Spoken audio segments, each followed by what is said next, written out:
अस्सलाम वालेकुम नाज़रीन, मैं हूं वसीम अली और आप देख रहे हैं Wasim Ali official YouTube channel. नाज़रीन, पिछले कुछ दिन मैं व्लॉग नहीं कर सका, कुछ निजी मसरूफियात थी और साथ में कुछ हेल्थ कंडीशन ऐसी थी कि वो गला वगैरह इतना ज़्यादा ख़राब हो गया था कि बोलना भी जो है वो मुश्किल हो गया था। आज थोड़ा सा गला जो है वो रिकवर हुआ है, तो सोचा आपके साथ आज का जो है वो व्लॉग कर लिया जाए। तो नाज़रीन, आज हमारे पास दो तीन बड़ी अहम किस्म की खबरें हैं जिसके ऊपर आज के व्लॉग के अंदर हम डिस्कस करेंगे। एक खबर तो यह है कि तरीके साहब ने एक बार फिर से रियासत मुखालिफ बयानिए के लिए सपबंदी शुरू कर दी है और बड़ी तगड़ी किस्म की, बड़ी ख़तरनाक किस्म की तड़ियाँ लगाई गई हैं शेर अफजल मरवत की जानिब से।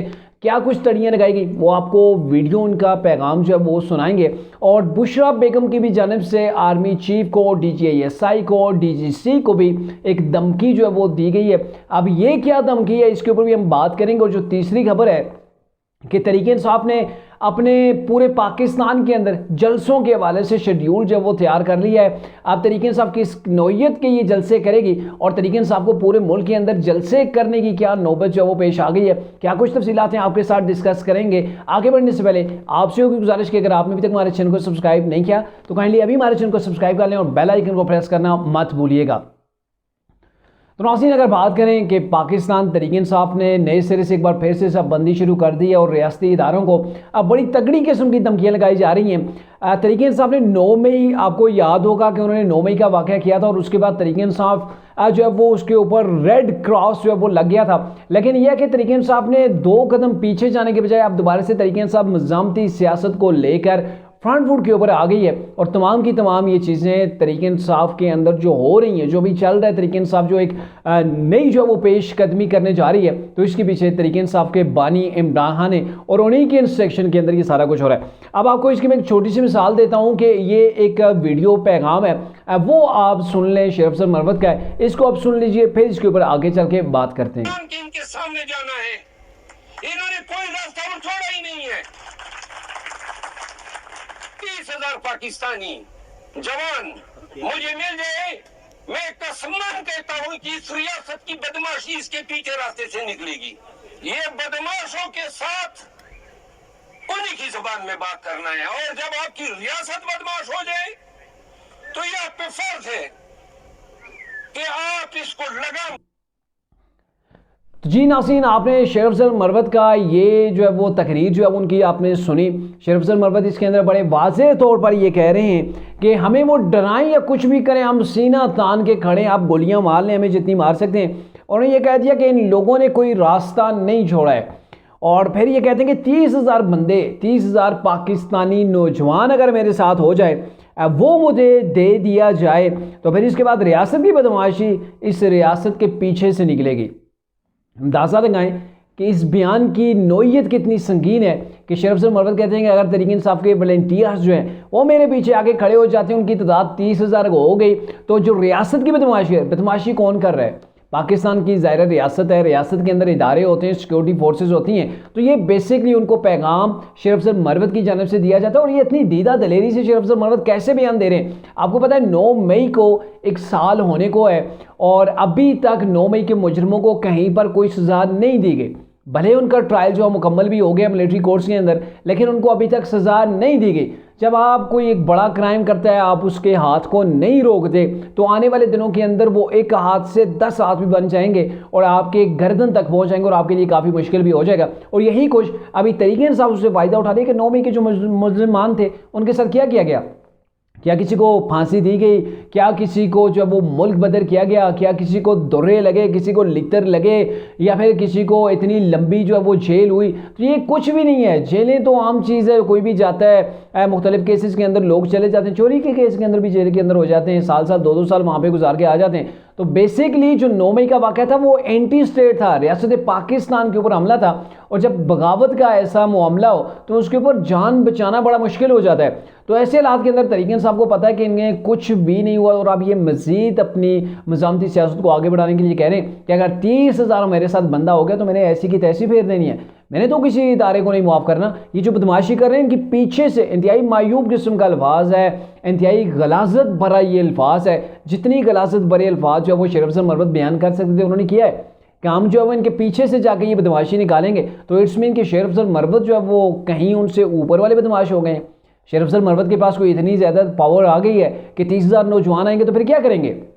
मिसाल इसकी यही हो सकती है कि 9 मई को आप दोहरा लेंगे, उससे 2 कदम आप आगे चले जाएंगे, आप सड़कें बंद करेंगे, आप जब वो आग लगा देंगे, आप जब वो तोड़ फोड़ करेंगे, आपने इदारे के ऊपर जब वो हमला कर देना, पहले एक इदारे के ऊपर किया था, आप 2 इदारों के ऊपर कर देंगे, यानी कि आपने वो तोड़ फोड़, आपने साथ में वो मशीनरी लेके घूमना है, जिधर आप जाएंगे उधर सब कुछ आपने तहस नहस करके रख देना, यही कुछ आप कर सकते हैं, और रियासत को तो आप कुछ नहीं कह सकते।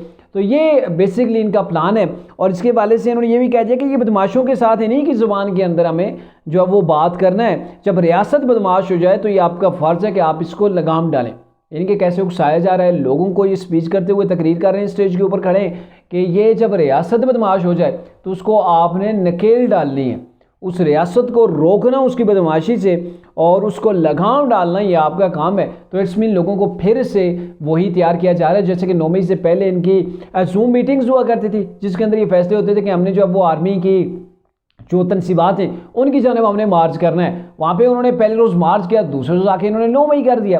तो यही चीज़ें हैं कि अब दोबारा से ही तैयारी हो रही है और इसके पीछे वो सुस्त रवि है, उन फैसलों के ऊपर सजाएं अभी इनको नहीं मिली जो फैसले हुए हैं। और ये है कि सुप्रीम कोर्ट ने बेसिकली उन फैसलों को बॉन्ड किया हुआ है कि जब तक आप जो वो ट्रायल पे चेक कर लें, आपका हक है आप करें, लेकिन लास्ट डिसीजन ये होगा वो सुप्रीम कोर्ट के ज़रिए से अनाउंस होगा, सुप्रीम कोर्ट जो है वो फैसला करेगी। तो अभी वो फैसला नहीं हुआ है जिसकी वजह से इतनी दीदा दलेरी के साथ तरीके साहब लोग के जो है वो सामने आके, बल्कि यही शेर अफजल मरवत है, इसने कहा था कि 10-15 9 मई भी हो जाते हैं तो हो जाएं, हमें कोई फर्क नहीं पड़ता, हम अपना मैंडेट छीन के लेंगे, हमने इमरान को बाहर निकालना है। तो बेसिकली अभी सोच भी यही पाई जा रही है कि हमें रियासत से टक्कर लेनी पड़ी, पाकिस्तान के इदारों के ऊपर दोबारा चढ़ाई करनी पड़ी, उन्हें मारना पड़ा, उनसे मार खानी पड़ी, हम ये सारा कुछ करेंगे और अपने कप्तान को जेल से बाहर निकालेंगे।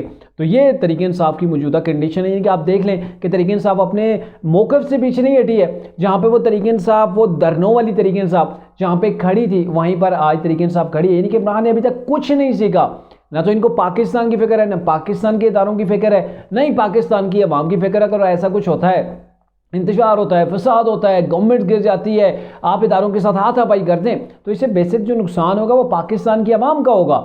आगे महंगाई है, महंगाई के अंदर लोगों की जो है वो चीखें निकल रही हैं और आप ऐसे दोबारा से लोगों को मोबिलाइज कर रहे हैं कि आपने जो है वो पाकिस्तान की स्टेट को चैलेंज करना है, आपने पाकिस्तान की स्टेट से टक्कर लेनी है। इसी स्टेट ने इमरान को जेल के अंदर बंद किया हुआ है। तो ये हालत है तरीके इंसाफ की।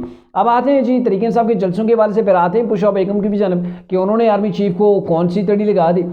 तो ये तरीके इंसाफ के जो चेयरमैन हैं बैरिस्टर गौहर अली खान साहब, वो मीडिया से उन्होंने बात की, इमरान से मुलाकात की, उसके बाद उन्होंने मीडिया से बात की और ये कहा कि आप डट के खड़े रहें, आपने पीछे नहीं हटना है। बड़ा वाज़ेह तौर पर कप्तान का ये मौक़िफ़ है कि हम अपना मैंडेट छीन के लेंगे, हमने अपना मैंडेट लेना है। और अभी हमने चूँकि पाकिस्तान के अंदर जितने भी वो इलेक्शन जो हुए थे, इलेक्शन की सूरत के अंदर जहाँ से 2 नशिस्तें किसी ने जीती थी, एक रखी दूसरी छोड़ दी, तो अब ज़मनी इंतखाबात होने जा रहे हैं। तो ज़मनी इंतखाबात के लिए आपने चूँकि पंजाब के अंदर 12 सीटें प्रोविजनल असम्बली की, KPK के अंदर 3 हैं और पाकिस्तान के अंदर नेशनल असम्बली की वो तो काफ़ी ज़्यादा सीटें हैं, तो इनके ऊपर इलेक्शन होगा। आपने सिलेक्शन की तैयारी करनी है, आपने जलसों की तैयारी करनी है। और जो कैंडिडेट्स हैं उनको ये कह दिया गया, इमरान का पैगाम पहुंचाया गया कि आपने अपने DC से जो DC हैं आपके डिस्ट्रिक्ट के, उनको आपने दरख्वास्त दे देनी है कि हमने फ़लाँ डेट को फ़लाँ डेट को हमने फ़लाँ जगह जो है वो जलसा कर रहे हैं, ताकि आपको कानूनी तौर पर कहीं पर रुकावट का सामना ना करना पड़े। पहले से आप ये एप्लीकेशंस दें और फिर उसके मुताबिक आपने जलसे करने, यानी कि आप तैयारी करें, आप तैयारी करें। हमने मैंडेट छीन के लेना है, हमारा मैंडेट पहले चोरी हुआ था, अब चोरी हमने नहीं होने देना।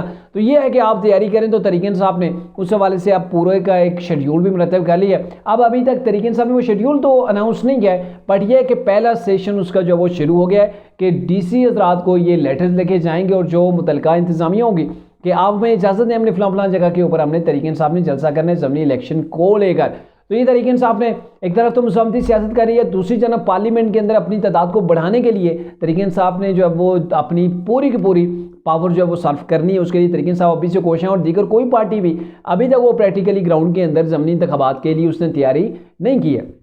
आते हैं जी अलीमा खान की जानब, सॉरी बुशरा बेगम की जानब। तो बुशरा बेगम का मामला ये है कि बुशरा बेगम ने एक इल्ज़ाम लगाया है, उन्हें ये कहा कि इमरान की जान को ख़तरा है और अगर इमरान को जेल के अंदर कुछ भी हो जाता है, इमरान को अगर इवन कुछ भी हो जाता है, तो इसकी जो मलबा होगा वो आर्मी चीफ इसके ज़िम्मेदार होंगे, वो DGISI नदीम अंजुम साहब जो वो इसके ज़िम्मेदार होंगे और DGC जो है फैसल नसीर साहब है, जनरल फैसल नसीर, वो इस चीज़ के जिम्मेदार होंगे। तो यानी कि बेसिकली इनको धमकी दे दी गई है कि इमरान की प्रोटेक्शन को आप बढ़ाएं।